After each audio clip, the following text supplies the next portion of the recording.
You have probably heard about the protests that are taking place in the Rif region in the north of Morocco. We want you, through this 2-minute video, to improve your understanding of the ongoing situation by giving you a maximum of historical, social, and economic facts so you do not get lost between the different species that are out there. The Rif is a region in the north of Morocco that goes from the Atlantic Ocean to the Algerian border. Modern history of this part of Morocco starts with the Spanish and French occupation. In 1921, and under the command of Mohammed bin Abd al-Khattabi, the Rif tribes rebelled against the Spanish forces that were occupying the Rif. A lot of victorious battles took place. Most known amongst them was the Battle of Anwal in June 1921. In July of the same year, Mohammed bin Abd al-Khattabi proclaims the Confederate Republic of the Rif tribes. One of its objectives was to try to reunite all of the Rif tribes, including the ones that were under French jurisdiction. In May 1926, the troops of Mohammed bin Abd al-Khattabi surrendered after being heavily repressed by joint French and Spanish forces under the command of Marshal Pétain. Reports speak of land and air bombing, including the use of chemical weapons. The Rif Republic was always opposed to the central power and to that of the king, considering him a puppet of the occupying regime. After Morocco gained its independence, the people of the Rif protested in 1958 against the policies of the government. These policies marginalized the Rif and refused the population its right to adopt local organization forms and impose a central state. The repression, under the command of Crown Prince Moulay Hassan, yet to be King Hassan II, made more than 3,000 victims. A second uprising took place in the same region in 1984, mainly in Al Hoceima, which was the center of many strikes. This uprising was also met with a lot of violence, which led neighboring cities such as Nador to express its support to the movement. The police started firing their guns on every moving thing in the city. Just after this event, the king addressed the nation to explicitly insult the population of the Rif. The tone of the king in this notorious speech was very vindictive, and his action followed by his banishment. الأوباش نضر حسيمة تطوان قصر الكبير. In fact, the king refused to visit the region and deprived the population of any investment.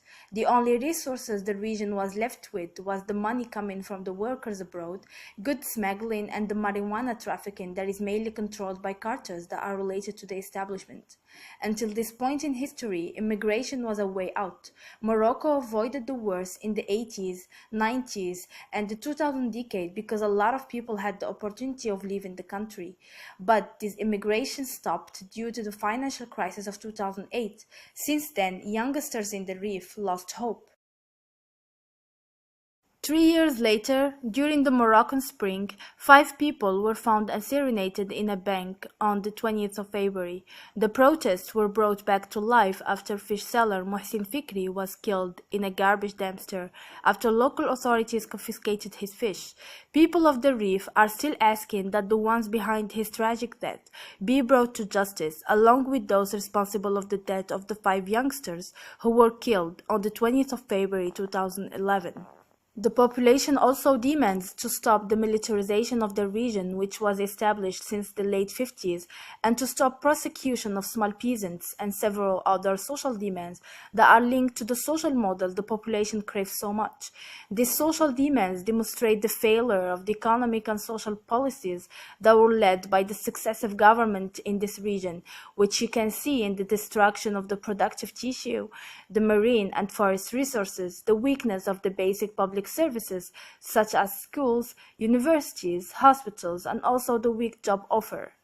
The protests haven't stopped in 7 months. Local boards organized the protests. This is a real social movement. The central power did not stop trying to criminalize and thus discredit the struggle by claiming that the protesters are in fact separatists that are funded by foreign enemies of Morocco who want chaos in the country. Facing the strength of the protests, the government chose repression as a countermeasure. À coups de pierre, les affrontements ont duré près d'1 heure. Le calme est revenu vers minuit. Tout a commencé.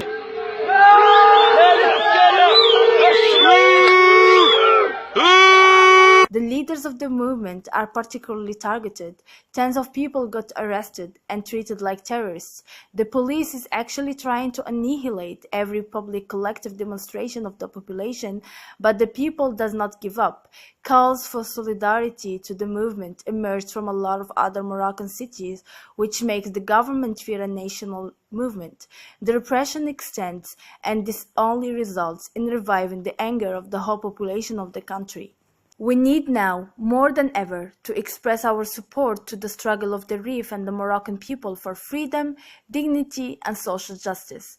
It is time for the people to get back hold of its wealth and seize power for itself. It is time to break up with the support of the states of the North, France in particular, to the tyranny of the actual regime. All of this can be achieved by sharing this video around you, participating in support demonstrations, signing petitions, joining activist pages on social media, and by building wherever it is possible effective means of solidarity. Solidarity until victory.